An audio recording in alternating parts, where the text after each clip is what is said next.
Happy Halloween week. Let's get into the spirit of the season by talking about early Mormonism and its intersections with magic culture. Now, the Joseph Smith family's participation in folk magic traditions has drawn a lot of attention over the years. This includes things like scrying, treasure seeking, divinization, talisman, and most notably, Seer Stones. For critics, this story is often used as evidence of the fraudulent nature of Joseph Smith's early practices or the revisions to the historical record. To many believers, it is a story of Joseph Smith's development and evolution, the pathway to prophethood, which I will be discussing later. In this video, I'd like to briefly highlight some of the key issues at stake when discussing Mormonism and magic. And note that I can, and maybe will at some point in the future, do videos on each of these particular topics because they all deserve a lot of unpacking, at least a lot more than I can do in this brief video. And because it is Halloween week, I will have not one, but two references to Salem. See if you can pay attention to them. Let's dig in. Now, early America had a robust folk tradition that blended magic and Christianity, even in the societies that featured remnants of Puritanism. We sometimes think in our modern day world of a clear distinction, a delineation between Christian practices, religion on the one hand, and magic and the occult on the other. But if you take one lesson away from this video, I want to emphasize that that distinction has never been clear, it's always been inconsistent, and it often morphed according to communities and people and practices. Even the Puritans, those who we often seen as those shedding away of the occult traditions and trying to prosecute witches, even they had a number of folk practices which today we would call magic. And so the reality was the boundaries between religion and magic often blurred in early American religious traditions, especially in New England. In general, most did not see a conflict. Where they would define these boundaries would be the good practices and the bad practices, not between religion and magic.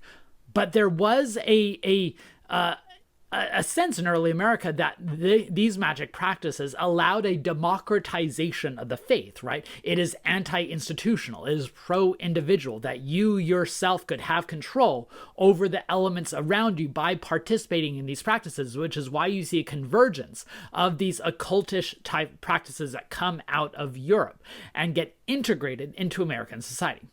There was, however, and I want to emphasize this, a growing conflict in some communities in early America as a number of denominations that came to dominate America's religious society. Remember, during the colonial period, it was the personal faith, individual, communal religious identities rather than denominations that controlled the religious scene. But as the denominations came to control many practices and identities of religion in early America, the Methodists, the Baptists, the Presbyterians, there was a growing unease with these individualistic, unprofessional, and in their minds, unchristian practices, especially as these denominations are trying to gain respectability. There's also an element of class at play here, where many see these backwoods types of practices of magic as representing a previous form of civilization that Americans were now evolving away from, that embracing the new capitalistic empire and professionalized religion meant a more polished form of worship, so that there was more scorn directed to those religious traditions that blended with the occult, even if it was never as systematic or comprehensive as we sometimes assume. And I think we see all those tensions play out with the Joseph Smith family.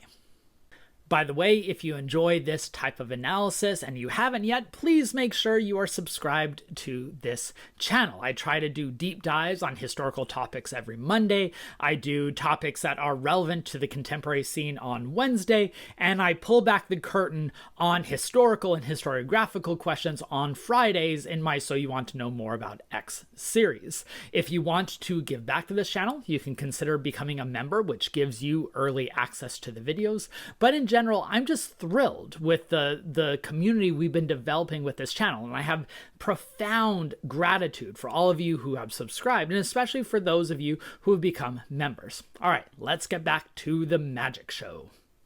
The Smith family had deep roots in Puritan New England, with ancestors going all the way back to the earliest settlers. And that means many in the Smith family lived these connections between folkloric magic practices on the one hand and Christianity on the other. Smith's own great-great-great-grandfather, Samuel Smith, was actually a witness at the Salem witch trial, resulting in the execution of one of the women, Mary Easty.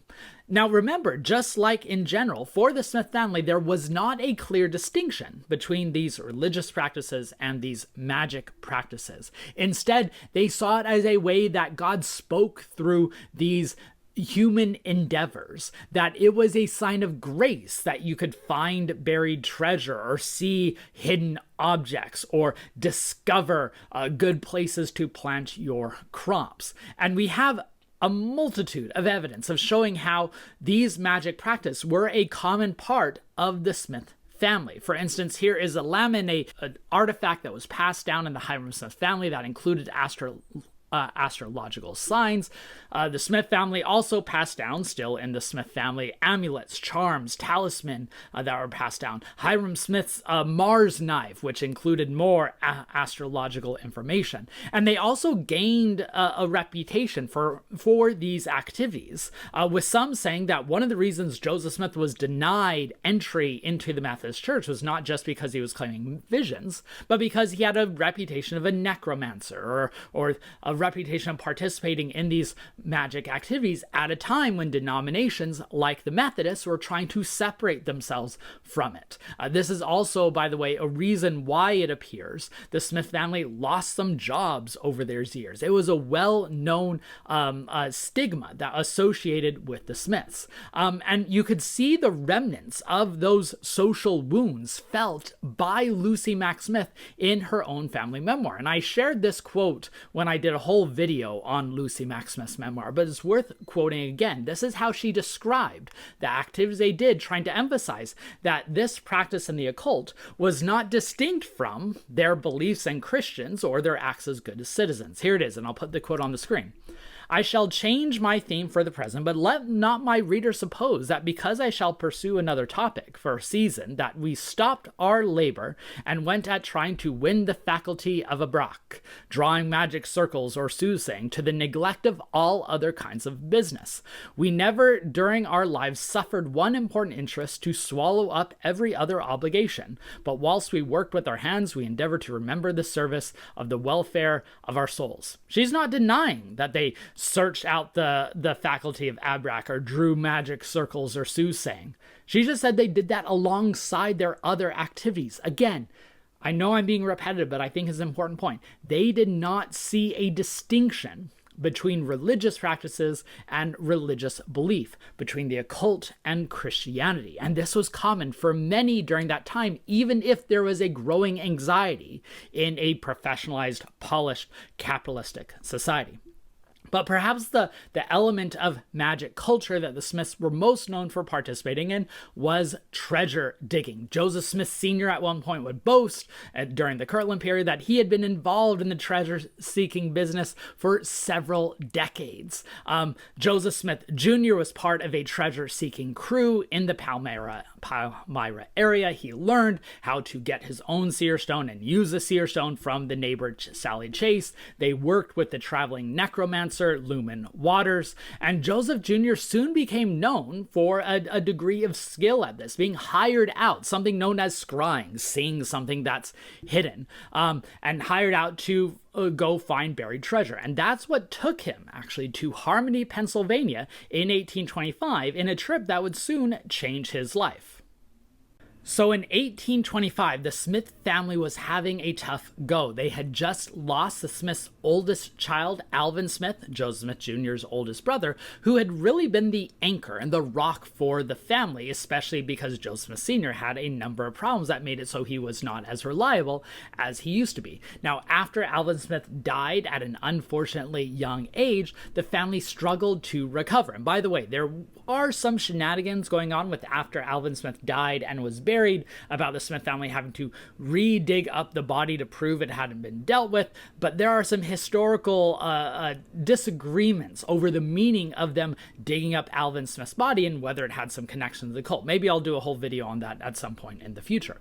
The Smiths were it also seemed like they were on the verge of losing their brand new home that they had worked so hard in building. It was at that point that Joseph Smith Sr. and Jr. returned to what they were known for. They had spent several years, trying to do the new way of growing your grain and making money in the professional manner, but now they needed to make enough money to save their home, and they were approached by an individual named Josiah Stoll, who had heard that the Smiths were really good at using a seer stone and finding buried treasure, and they made an agreement that if the Smiths came and helped them, not only could they share in any of the goods they found, but they would connect the Smiths to other families who might buy their grains. And so here you see, printed later, an agreement between all those who were involved to go and do this treasure digging. Now, we don't have the original manuscript for this agreement. This appeared in an anti-Mormon newspaper decades later, but there is plenty of corroborating evidence to make it seem like it's true. In fact, the Joseph Smith Papers Project, the wonderful professional project that's sponsored by the LDS Church,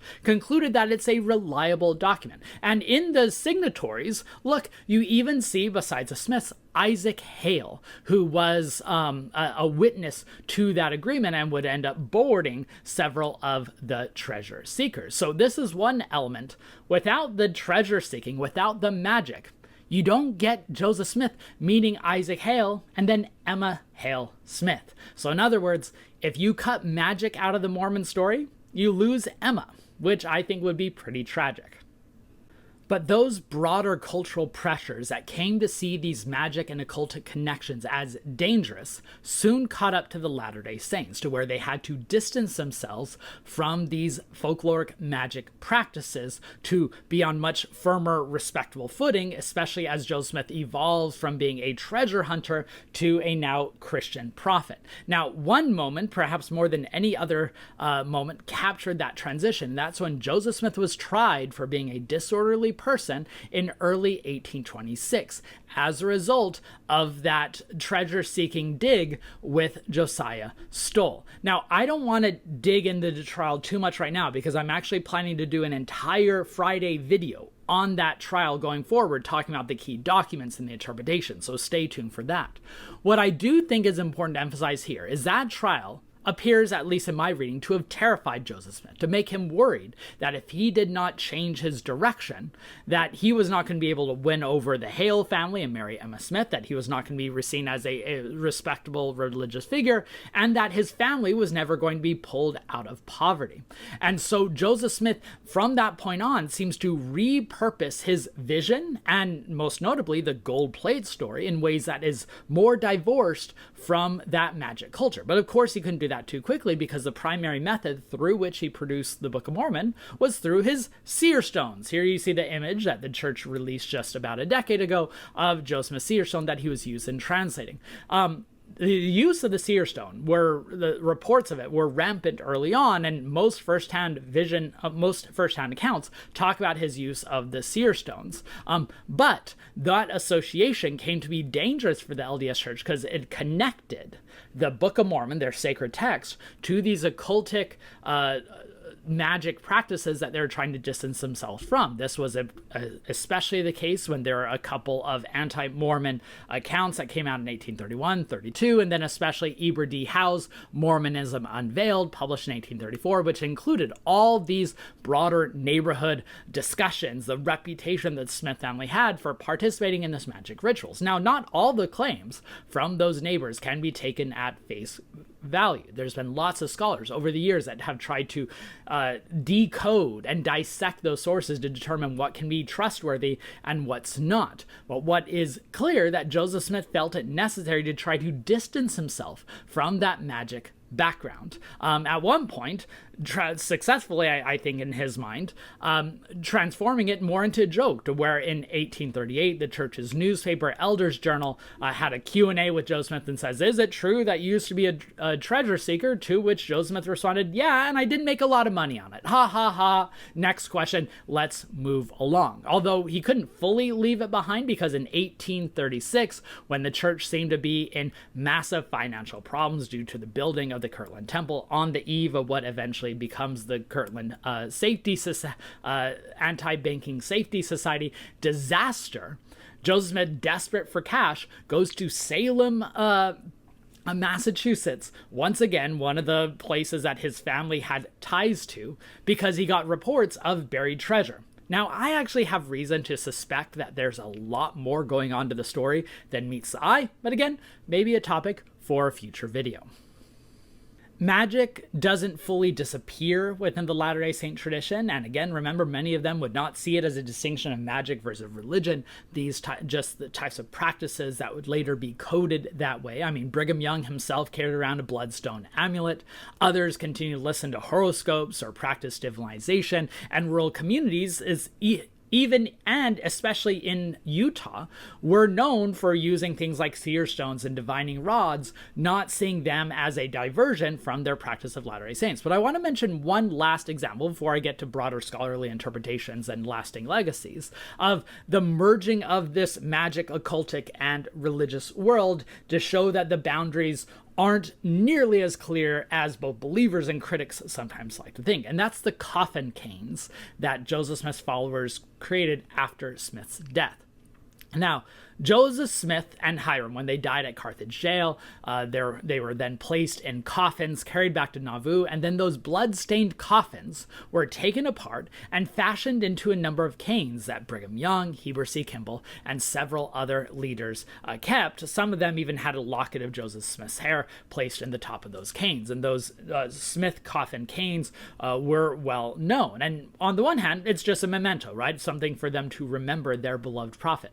But they also believed they had special properties, that they would be able to heal people. At one point, Heber C. Kimball declared that that coffin will be able to heal many in the future, carrying on those divine particles, which some might see as magic. So just remember, what you define as magic and what you might define as religion, it's always an artificial creation, which is why these boundaries need to be approached with caution. Following that tradition that Joseph Smith himself started, trying to distance both his family and the church away from magic, the Latter-day Saint tradition tried to downplay these magic connections for a long time. Most notably, Joseph Fielding Smith, the grandson of Hiram Smith, denied that Joseph Smith even used seer stones, an institutional stance that was carried not always consistently and systematically, but quite pervasively, all the way until just the last couple decades, often denouncing and downplaying these connections to magic as anti-Mormon propaganda.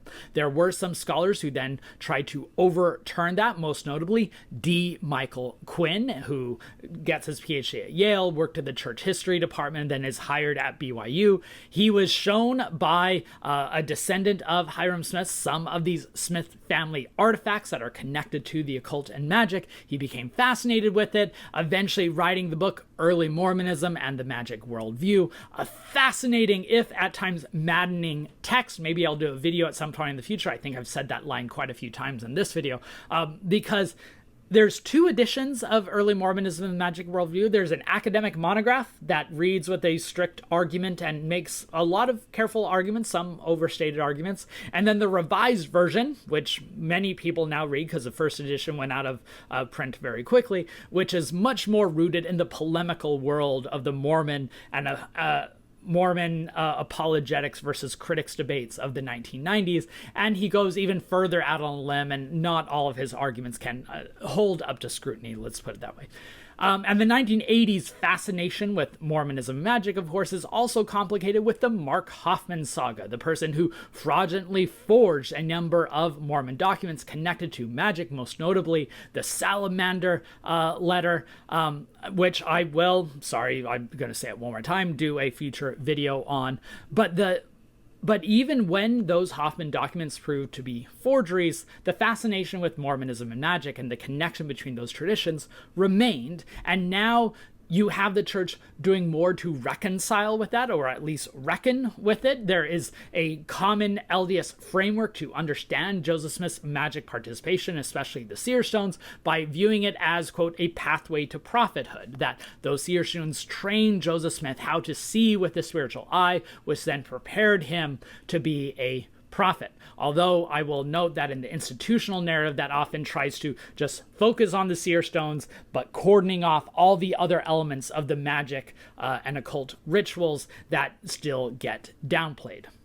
All right, but there have been some really, really great scholarship that's come out recently from scholars who have done more to integrate the Latter-day Saint practice of religion and magic within the broader context, which I always argue the best way to approach these issues is within the broader context, see what's going on in America. My favorite recent book that touches on this is Adam Jortner's book, No Place for Saints, Mobs and Mormons in Jacksonian America, published by Johns Hopkins University Press in 2021, which has a couple chapters diving into Mormon religious and magic practices. Jortner is a noted scholar of early American religion and politics and the occult, especially on these fringe movements, and so he is able to expertly place the Latter-day Saints within that context. And then two articles from the wonderful scholar Manuel Padro, one published in Dialogue, a Journal of Mormon Thought, titled Cunning and Disorderly, Early 19th Century Witch Trials of Joseph Smith, and the other published in Journal of Mormon History, Cunning Distortions, Folk Christianity and Witchcraft Allegations in Early Mormon History, published in Journal of Mormon History in 2023. I will post links to both of those articles in the video description. Those articles do better than I think most others in both capturing what actually happened with the Smith family and how it fits within that wider context. I hope this video makes sense. I hope this got you into the mood for Halloween. I hope you caught the couple of Salem references. If you found this video useful, please hit the like button, share it with others so you can broaden the conversation. Subscribe to the channel if you want more overly nerd analysis. And if you want to give back, consider becoming a member. History has never been more relevant than the present because these historical topics are not just important, but they're also fun.